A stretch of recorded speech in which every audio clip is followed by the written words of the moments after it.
नमस्कार, मैं हूं गोविंद कुमार और आप देख रहे हैं सनम न्यूज। शराबबंदी की पोल खोलती आज की ताजा घटना मुजफ्फरपुर के पक्की सराय चौक की है, जहां पर शराब लदे स्कॉर्पियो ने मारी जबरदस्त टक्कर। ड्राइवर की हालत गंभीर, भारी मात्रा में शराब बरामद। लालू प्रसाद यादव और रघुवंश सिंह के कट्टर विरोधी माने जाने वाले रामा सिंह 29 जून को होंगे आरजेडी में शामिल। अनियंत्रित बस ने छात्र को मारी ठोकर, नाजुक स्थिति में निजी अस्पताल में किया गया भर्ती। घटना मुजफ्फरपुर के बैरिया बस पड़ाव के पास की है। नकली सीमेंट माफिया गिरोह का उद्भेदन। प्रधानमंत्री किसान सम्मान योजना में बड़े पैमाने पर गड़बड़ी की सूचना। कोरोना का कहर बदस्तूर जारी, दरभंगा के भाजपा विधायक भी आए इसके चपेट में। महागठबंधन के साथी रहे हम सुप्रीमो जीतन राम मांझी के जेडीयू में शामिल होने के संकेत। भारत नेपाल के बीच चल रहे सीमा विवाद का असर, नेपाल ने नदियों के मरम्मत कार्य को रोका। दरभंगा मिथिला यूनिवर्सिटी में धरने पर बैठे छात्र। अब खबर विस्तार से। आज सुबह गोलाबांध इलाके से दो गाड़ियां निकली। ये पक्की सराय चौराहा से जेल रोड के रास्ते मुशहरी की ओर जाने लगी। पक्की सराय चौक पर पहले से तैनात पुलिस दस्ते ने संदेह होने पर उन गाड़ियों को रोका तो उसे देखकर एक गाड़ी तो फरार हो गई, लेकिन दूसरी गाड़ी ने पक्की सराय में ऐसी टक्कर मारी कि स्कॉर्पियो के परखच्चे उड़ गए। धक्का लगने के साथ ही शराब की कार्टून और बोतलें चारों तरफ बिखर गए। तब जाकर पता चला कि इन गाड़ियों में शराब थी। गाड़ी में शराब के इतने कार्टून लदे हुए थे कि ड्राइवर के ऊपर कार्टून गिर गए। ड्राइवर उसी में फंस गया। ड्राइवर की पहचान गोलाबांध इलाके के दीपक कुमार के रूप में हुई है और उसकी हालत बेहद नाजुक बताई जा रही है। पुलिस सूत्रों के मुताबिक यह खेप गोलाबांध इलाके के पुराने धंधेबाज सूरज कुमार की थी। सिटी एसपी नीरज कुमार ने कहा कि पुलिस धंधेबाज की पहचान कर पूरे मामले की छानबीन कर रही है। और इतने में देखा ये गाड़ी आ रही था, हम हाथ दिए, इसके हाथ देने को दो गाड़ी थी। एक गाड़ी तो भाग गया, दूसरे गाड़ी आकर के गोलंबर में धक्का मार दिया। धक्का मारा, इसके बाद हम आगे बढ़े थे, देखते हैं कि ड्राइवर एकदम बेहोश पड़ा हुआ है। इसमें दारू पूरा लोड हुआ है जो अभी भी दे सकते हैं, सब आया हुआ है। तो इसके बाद हम लोग पीआर को फ़ोन किए कि ऐसी बात है, जल्दी फोर्स भेजिए। तो वो थाना से फोर्स आ गए हैं। तो क्या वो देख के भागा पुलिस को? नहीं, हम लोग को देख करके भागा। हाँ, देख के भागा नहीं, मैंने देखा कौन सी अब पीछा करेगा, बस मार दिया कि इसमें। इसके साथ एक और भी गाड़ी था क्या? हाँ, एक और गाड़ी था, वो आगे भाग गई। अब ड्राइवर का तो बेहोश था, वो उसको लेकर हॉस्पिटल एगो सिपाही हम लेकर भेजे हैं। भारी मात्रा में शराब लग रहा है यहाँ पे। भारी मात्रा देख लीजिए ना, भारी मात्रा में मैंने कोचा हुआ है। लालू प्रसाद यादव और रघुवंश प्रसाद सिंह के कट्टर विरोधी माने जाने वाले रामा सिंह 29 जून को होंगे आरजेडी में शामिल। वर्ष 2014 में 1 लाख से ज्यादा वोट से राजद नेता रघुवंश प्रसाद सिंह को पटकनी देने वाले लोजपा के फायर ब्रांड नेता रामा सिंह ने नई सियासी पारी की शुरुआत कर दी है।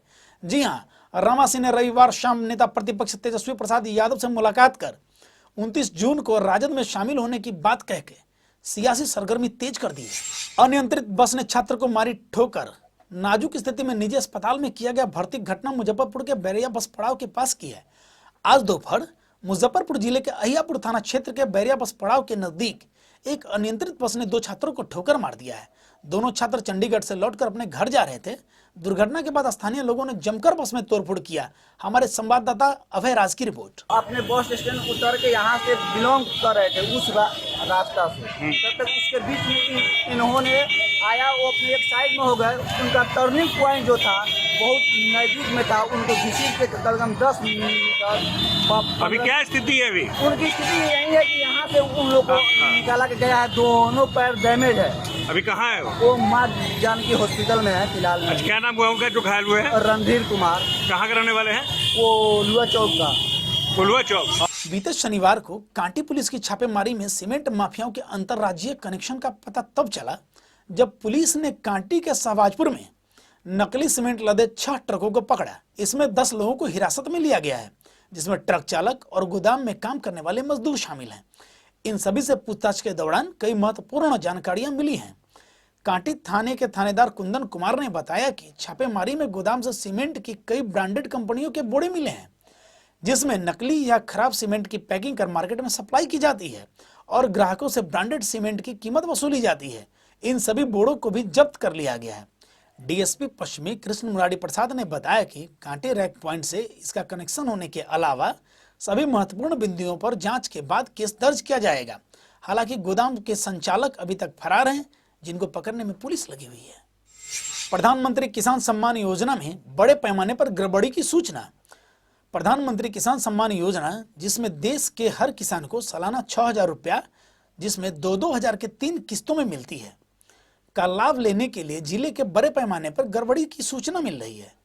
इस ओर ध्यान तब गया जब इसके लिए हो रहे ऑनलाइन आवेदनों में तेजी से बढ़ोतरी होने लगी और अचानक से 1 लाख किसान बढ़ गए। कृषि विभाग के आंकड़ों के अनुसार जिले में 4 लाख निबंधित किसान हैं, लेकिन योजना का लाभ लेने के लिए 5 लाख किसानों ने आवेदन किया है। हालांकि 44,172 आवेदन अभी तक रद्द कर दिए गए हैं, जबकि शेष आवेदनों का ऑनलाइन सत्यापन किया जा रहा है। जिला कृषि पदाधिकारी डॉक्टर के वर्मा के अनुसार अब तक विभाग से करीब 4 लाख किसानों ने निबंधन कराया है, लेकिन किसानों के परिवार में अधिक से अधिक सदस्यों को योजना का लाभ मिल सके, इसके लिए एक ही परिवार में पिता और पुत्र भी अपनी पहचान कागज पर अलग अलग किसानों के रूप में दिखाकर आवेदन दे रहे हैं। इससे हुआ ये कि परिवार तो एक ही रहा, लेकिन आवेदन देने वाले किसानों की संख्या बढ़ गई। ये सारा खेल अंचल कार्यालय स्तर पर खेला जा रहा है। परिवार के सदस्यों को अलग अलग दिखाने के लिए अंचल कार्यालय से लैंड पोजीशन सर्टिफिकेट यानी LPC धरले से बनाया जा रहा है। सो एक ही परिवार के 3-3, 4-4 आवेदन आ रहे हैं, इसलिए योजना में आवेदकों की संख्या बढ़ रही है। कोरोना का कहर बदस्तूर जारी, दरभंगा के भाजपा विधायक भी आए इसके चपेट में। बिहार में कोरोना का कहर इस तरह बढ़ता जा रहा है, इसका अंदाजा इस बात से लगाया जा सकता है कि अब आम लोगों के साथ खास लोग भी कोरोना संक्रमण के शिकार होने लगे हैं। राजद के वरिष्ठ नेता रघुवंश प्रसाद सिंह और पूर्व सांसद पुतुल कुमारी के बाद आज दरभंगा के एक बीजेपी विधायक के भी कोरोना संक्रमित होने की पुष्टि हो गई है।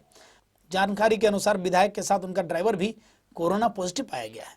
दोनों को पटना एम्स में भर्ती कराया गया है। महागठबंधन के साथी रहे हम सुप्रीमो जीतन राम मांझी के जेडीयू में शामिल होने के संकेत। महागठबंधन के साथी रहे हम सुप्रीमो और पूर्व मुख्यमंत्री जीतन राम मांझी के जेडीयू में शामिल होने के संकेत देने के साथ ही उनका एनडीए में आना लगभग तय हो गया है। हालांकि अभी इसकी औपचारिक घोषणा नहीं हुई है, लेकिन बिहार सरकार में मंत्री अशोक चौधरी ने मांझी के घर वापसी का स्वागत किया है। वैसे भी पिछले कुछ समय से मांझी एक तरफ जहां सीटों के बंटवारे और नेता पद को लेकर महागठबंधन को लगातार आंखें दिखा रहे हैं, वहीं दूसरी ओर मुख्यमंत्री नीतीश कुमार की तारीफ के कसीदे भी पढ़ रहे हैं। माना तो यहां तक जा रहा है कि विधानसभा चुनाव में पहले उनकी पार्टी हम का जेडीयू में विलय भी संभव है। भारत नेपाल के बीच चल रहे सीमा विवाद का असर, नेपाल ने नदियों के मरम्मत कार्य को रोका। भारत नेपाल के बीच चल रहे सीमा विवाद का असर अब नेपाल से निकलने वाली नदियों के मरम्मत कार्य पर भी पड़ने लगा है, क्योंकि नेपाल नदियों के मरम्मत कार्य को रोक रहा है। इस कारण बिहार के एक बड़े हिस्से पर बाढ़ का खतरा बढ़ गया है। बिहार के जल संसाधन मंत्री संजय झा ने कहा कि नेपाल बांध मरम्मत के लिए सामग्री ले जाने से रोक रहा है। वह गंडक बांध के लिए मरम्मत कार्य की अनुमति नहीं दे रहा है, जबकि यह क्षेत्र लाल बकिया नदी में नो मेंस लैंड में है। उन्होंने कहा कि हम अपने हिस्से में काम पूरा कर चुके हैं। हालांकि स्थानीय इंजीनियर और डीएम इस मसले को लेकर नेपाल के संबंधित अधिकारियों से बात कर रहे हैं और भारतीय विदेश मंत्रालय को वर्तमान हालात पर एक पत्र भी लिखा जा रहा है। फिर भी अगर स्थिति में सुधार नहीं हुआ तो बिहार के लिए एक बड़ा खतरा साबित होगा। ललित नारायण मिथिला विश्वविद्यालय द्वारा OMR शीट को लेकर मांगे गए सुझाव पर आज आइसा द्वारा कुलपति महोदय, छात्र कल्याण अध्यक्ष, परीक्षा नियंत्रक महोदय को ज्ञापन सौंपा गया। ज्ञापन के माध्यम से कहा गया कि आइसा का स्पष्ट मानना है कि कोरोना जैसी वैश्विक महामारी के दौर में OMR शीट पर परीक्षा आयोजित करना उचित नहीं है, बल्कि हमारी समझ है कि इस सत्र के सभी छात्रों को प्रोन्नति दिया जाए और फाइनल ईयर के फाइनल सेमेस्टर के छात्रों से बातचीत कर इसका अविलंब हल निकाला जाए। थर्ड सेमेस्टर के लिए 3 महीने से ऊपर हो चुका है रिजल्ट निकला हुआ। इसके बावजूद उस डिपार्टमेंट में, उस क्लास में और थर्ड सेमेस्टर के जितने भी स्टूडेंट हैं, लगभग स्टूडेंट्स को 0.5 मार्क्स, 1 मार्क्स, 2 मार्क्स, 3 मार्क्स इस तरह से नंबर दे करके उन लोगों को प्रमोट कर दिया गया है। उसी तरह से फर्स्ट सेमेस्टर में कई सारे ऐसे छात्र हैं, सैकड़ों में छात्र ऐसे हैं जिनको 1 नंबर, 2 नंबर, 3 नंबर आदि मार्क्स से फेल कर दिया गया है।